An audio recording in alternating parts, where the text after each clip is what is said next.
Original story.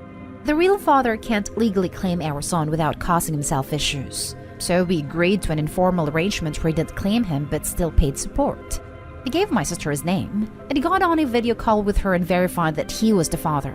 But he just can't do a formal DNA test or claim our son. To clarify, by formal DNA test, I mean one that would be court-ordered and result in him taking parental rights, while the informal test was done privately, and we have agreed not to take it to a court. Despite the actual father telling my sister that he was the father in the DNA test, my sister is still convinced that the father is her husband, as they share significant physical resemblance that my dad also shares. Other than the physical resemblance, which I would say is debatable as he's a baby and looks like a potato most days, my sister suspects that her husband and I had an affair, because her husband and I have a lot in common and were friends before they got together, and it's really good with my son. We're also all living together, so she thinks there was opportunity. We told her until we were blue in the face that her husband wasn't the father, and we got another test through the same facility that did a test on the real father to prove it. But because it was done by the same facility, my sister then suggested that we switched the names on the test results. At this point, I have no idea what to do. She's being incredibly difficult for no good reason. She won't listen to us, and we don't know how to deal with it, as we feel that she's locked onto this idea and won't drop it despite all the evidence we've given her. Any ideas? Now for the top advice before reading the update. Honestly, if she doesn't care to listen to you or to reason, maybe cut her off for a bit. That's a harmful thing to be saying about someone. Does she have kids? Is her baby the first family's grandkid? Part of the problem is that we live together, so there's only so much cutting off I can do. Neither of us can move out either. This is the first grandchild, and the first baby for several years. And I was actually the youngest family member overall before my son was born. But our parents aren't in our lives. Mom passed while Dad sucks, so is not exactly a grandchild. Ask her to collect DNA samples of your son and her husband, and to send it off wherever she wants to get it tested. Then she can believe the results. We have said she can do that anytime she wants, but she has yet to arrange anything. I think you need to move out. This sounds quite delusional, and I do not see you resolving this in a quick manner. I can move out, but not immediately. We co-own the house we live in, and right now I need to stay here for financial reasons, as do my sister and her husband. The layout of the house does allow for some space to be enforced, but not much. Can't your baby daddy help you get a place that's safe to stay, for the kids' sake? He's still working out the finances on his end, so we have a consistent amount of support that he can realistically keep to. He is sending some money right now, but until the other financial plans are in place, the money he's currently sending isn't enough to cover everything. And now for the update. While I didn't fear for the safety of my child or myself, several commenters on the last post did. And when I showed my sister's husband the post, he admitted that he found a secret camera in their bedroom a few weeks ago. When I heard that, we agreed to deal with this now. We talked to my sister yesterday, saying that if she didn't give us a rational reason for her behavior, we would both go and stay with friends, separately, until she saw a mental health professional and we knew it was safe for all of us to be around her. She locked herself in a room. When her husband asked to be let into the room so he could get his bag to stay with his friend, they began arguing. And between rounds of arguing with him, she would come crying to me. Literally. Between us, we got the truth from her. While my sister has always told me that she was on the fence about kids, she told her husband that she definitely wanted them.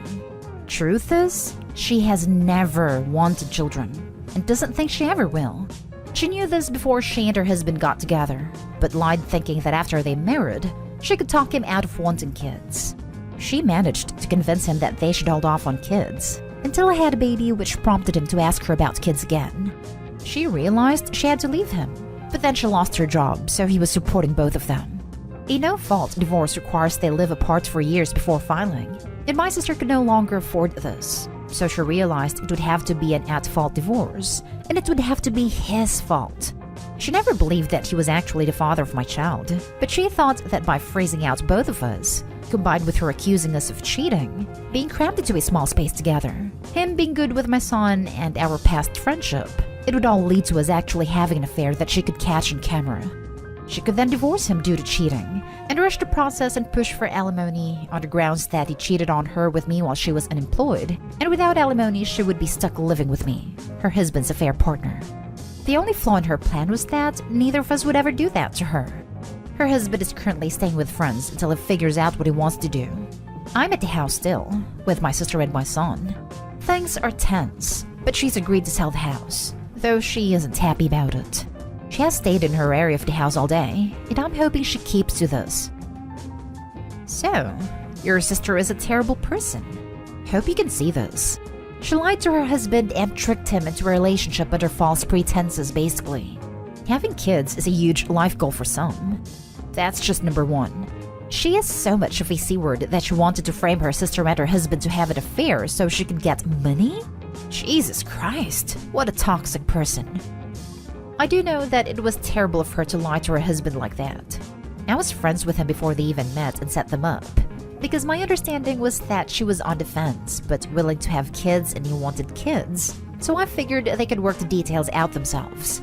If I knew that she didn't mean it when she said she was on the fence, I never would have set them up. Technically speaking, she didn't want to frame us. She wanted us to actually have an affair and face the repercussions, but she was also trying to manipulate us into doing it. And her plan was literally for me to sleep with her husband, so it's still not great. I didn't think there was a mental health aspect to this initially, but her plan just seemed so messed up that I think mental health issues might be worth considering. Wow, I really don't understand how you could trust your sister with your health and safety or the health and safety of your son. She sounds insane and dangerous and totally willing to throw you under the bus in any way that would get her what she wants. If I thought we were at risk, I would long be gone, but I don't think she'll hurt us. I think now her husband is out of the house and she's confessed, there's nothing she can do to us, and she knows it. If I do begin to genuinely fear for the safety of my son, I will stay with a friend until I can get my own place. I hope that you've at least made your friends and family aware of what's going on. I just think your sister's behavior is way past what most normal people would consider sane, and there's really not telling what she'll come up with next. We have limited family, and of the family we do have, we interact with different members. I thought I would wait and see what her husband wanted to do. Your sister is straight up garbage. What kind of person does that? Holy hell. She's a freaking lunatic. You should really stay away from her crazy ass. There's really no excuse for that kind of behavior. She needs all the shrinks. We're stuck here sharing a house for now, but she is staying in her rooms at the moment, and I hope that she will stick to that, so she stays in her space and I get the rest of the house. I have no explanation for her behavior. I'm actually thinking this might be a mental health issue. This might be the first time in history that someone has wanted their husband to sleep with their sister. Next story is titled, My wife and her best friend accused me of having an affair, then got angry when I didn't have one. I, 31 male, and my wife, 29 female, had a baby last December. It was a traumatic birth, and my wife developed postpartum depression. While she was originally going to go back to work after the birth, she's been struggling enough that we decided to wait until our daughter was a year old and reassess, and she has been going to therapy weekly. With my wife home full-time, I've had to work increased hours. This is something we discussed prior to making this decision, and she knew this from the start. A few weeks ago, my boss approached me about a project that would require a lot of overtime in a short amount of time. It would both be great financially and for my career. I talked to my wife about it, and she agreed that I should say yes to my boss. For the 4 weeks I'd be working on this, my mother-in-law and her best friend Jessie, 29 female name changed, would come help out with some of the duties that I typically do. Jessie's a stay-at-home mom with a 4-year-old and a 2-year-old. She began coming over during the day and would watch the kids with my wife. 3 weeks into the project, it became clear that we'd need a few more weeks to get it together. I went home that night and talked to my wife about it. She said she was okay with it, but got very cold in the days after. It wasn't unusual behavior over the past few months, so I didn't think much about it and tried not to take it personally. During the last week of the project, I got home one night and saw that Jessie was still at the house. I didn't think much about it, said hi to her and my wife, and then went to go check on our daughter. But before I could get to her room, I heard Jessie say something along the lines of, "He doesn't even stop to greet you." Definitely a sign. I turned around and asked what it was a sign of. Immediately, my wife started crying, and Jessie started accusing me of having an affair. She told me that I must hate my wife because she has PPD, and I'm not attracted to her because she gained weight from the pregnancy. Neither of these things are true. I'm trying my best to help my wife through her PPD while supporting our family. And I think she looks great how she is right now. She just hasn't wanted to have intimacy and I have it pushed. Jessie then demanded to see my phone. I told her no. She told me that's a sign that I'm guilty. I told my wife that I would let her see my phone if she wanted to. She nodded and something inside me broke. I guess it was the thought that she actually believed I was having an affair really got to me, and that she didn't trust me after everything we've been through. Well, she looked through the phone and there was no evidence. Jessie started saying that I deleted the evidence. She started screaming and woke up our daughter, so I told her to get out of the house. Eventually, she left, and I went to calm our daughter since my wife was still on the couch crying. When my daughter was asleep again, I sat down by my wife and tried to talk to her about what's been happening. She told me that she's been worried ever since I started working all the overtime. I told her that we'd talked about how good of an opportunity it was, and she agreed to letting me take on this project. She said it was very suspicious to increase the length of the project. I told her that sometimes that happens. She wanted more evidence, so I showed her messages and emails with timestamps from work and pay stubs showing the overtime. She said she believed me and was sorry for doubting me. It was just that Jessie had been telling her that these were all signs that I was cheating. I asked her why she believed Jessie more than me, and why she didn't come to me with her concerns. She didn't have a real answer. It's been a couple weeks and the project is over. I actually scaled back, and I'm trying to work a little less than I was before the project so I can spend more time with my wife and daughter. But I feel so burnt out trying to do everything, and becoming resentful because in the back of my mind, I know that my wife doesn't trust me.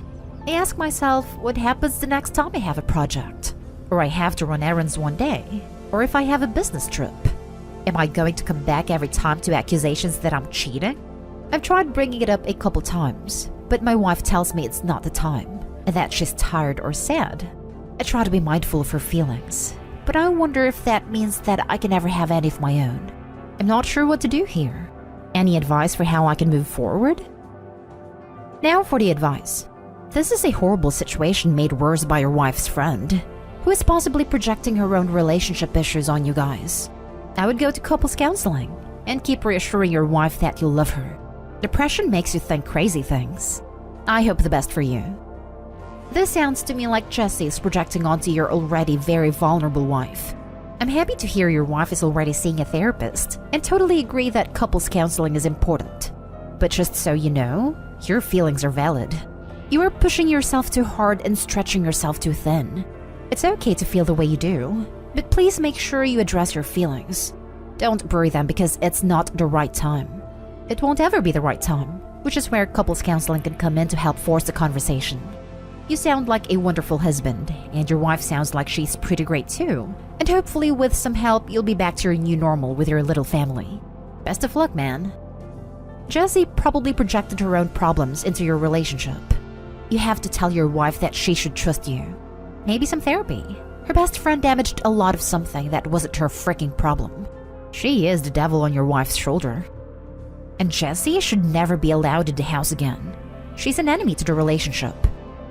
It's not just that Jessie's saying stuff like Opie's cheating. She's also undermining a new mother's confidence by saying her post-delivery body's less than appealing. She's playing Opie's wife's insecurities like an angel plays the harp. Why would you do this to someone you call friend? Last story. My friend group is torn over a fight I had with another friend because she asked me out. Me 27 male, and a girl Ava is 27 female. So Ava asked me out and it was in front of our whole group. I rejected her politely and she was understandably pissed. But she kept bugging me about why I rejected her because she knew that I found her attractive. True. I didn't want to say anything at first, but she kept pissing me off about it. So I finally told her it was because of her past multiple toxic relationships. She was shocked and angrily asked why I was judging her by her past. So I said that I didn't want to date someone who didn't respect herself and allowed herself to be willingly treated like dirt, and kept repeating the cycle. She had complained constantly to us and we told her to not date jerks, but she never listened. She then called me an incel and superficial and said that she was just having fun. So I asked her why she couldn't have the fun with me, and she said because I was the boring/husband kind of boyfriend. Not gonna lie, that hurt me a bit because I've got a low-key life. Work, play football, and hang out with friends. I've had multiple relationships but gotten screwed/cheated on because I've not paid attention to the girl 24/7, or that I was too nice. I got angry at her and said that she was just an old hag who couldn't have fun anymore because her makeup couldn't hide her ugliness. which I regretted instantly. She was in tears and left the apartment crying and went home. The rest of the dinner was pretty awkward in silence, and soon everyone left. Some of my guy friends called me later saying it was alright, and that I didn't do anything wrong, and she was asking for it. But some of my gal friends said that Ava was confessing to me and was in a vulnerable position, and I hurt her a lot. I've got no idea what to do, and I don't want to mess up the group over this. She asked you in front of the friend group. She did this out in the open to put pressure on you to say yes. The head comment might have been a bit much, but Ava isn't all innocent toxicity here. She's disrespectful to people's no. I'd suggest avoiding Ava. Keep cordial but not friendly. Continuing to have fun with your friends and enjoy yourself. She got ugly on you first. Aha. Flip the sexes. If a guy had asked a girl out in front of everyone and pressured her, the Reddit goblins would goose step to a different tempo. Your response wasn't great, but I don't know what she was thinking doing that right then and there. I'd apologize for what was said and how it was said, but that's just me. And then demanding an answer as to why he said no while still in front of everyone. How awkward and uncomfortable for him that must have been. Like she was starting out with no boundaries or consideration already and then pushed, turning it into a scene. More toxicity, Ava.